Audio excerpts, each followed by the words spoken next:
Hi, ഇപ്പം നല്ല മാങ്ങാ സീസൺ ആണല്ലോ. അപ്പം ഞാനിവിടെ ഉണക്കച്ചെമ്മീനും മാങ്ങയും വെച്ചിട്ടുള്ള നല്ല ചമ്മന്തിയാണ് തയ്യാറാക്കുന്നത്.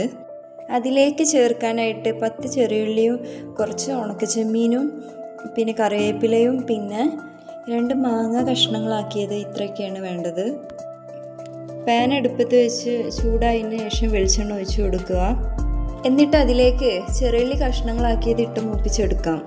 അതിൻ്റെ കൂടെ ഉണക്കച്ചെമ്മീൻ കഴുകിയെടുത്തതും കൂടി ചേർത്ത് കൊടുക്കാം. ഇതെല്ലാം കൂടെ തീ കുറച്ച് വെച്ചിട്ട് മൂപ്പിച്ചെടുക്കാം. ഇനി ഇതിലേക്ക് കുറച്ച് കറിവേപ്പില കൂടി ചേർത്ത് കൊടുക്കാം.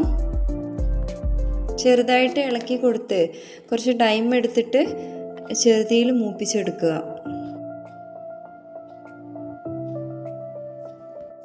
അപ്പം നമ്മുടെ ഉണക്കച്ചെമ്മീൻ, ചെറിയുള്ളി എന്നിവ മൂത്ത് വന്നിട്ടുണ്ട്. ഇതിലേക്ക് മുളക് പൊടി, ഉപ്പ് എന്നിവ ചേർത്ത് കൊടുക്കുക.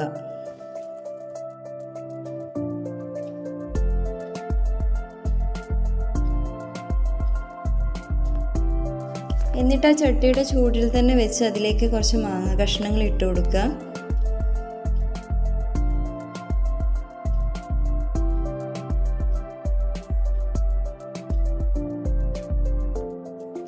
എന്നിട്ട് ഇതെല്ലാം കൂടെ ഇളക്കി യോജിപ്പിച്ചതിന് ശേഷം ഒരു പിടി തേങ്ങ കൂടി ഇട്ട് കൊടുക്കുക.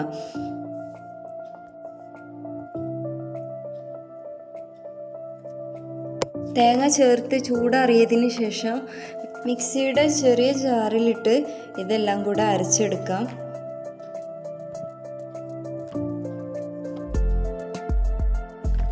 അപ്പം നമ്മുടെ ഉണക്കച്ചെമ്മീൻ മാങ്ങ ചമ്മന്തി റെഡി ആയിട്ടുണ്ട്. വളരെ ടേസ്റ്റി ആയിട്ടുള്ള ചോറിൻ്റെ കൂടെ കഴിക്കാൻ പറ്റിയൊരു ഡിഷാണ്. എല്ലാവരും ട്രൈ ചെയ്യുക. വീഡിയോ ഇഷ്ടപ്പെട്ടാൽ ലൈക്കും സപ്പോർട്ടും ചെയ്യുക.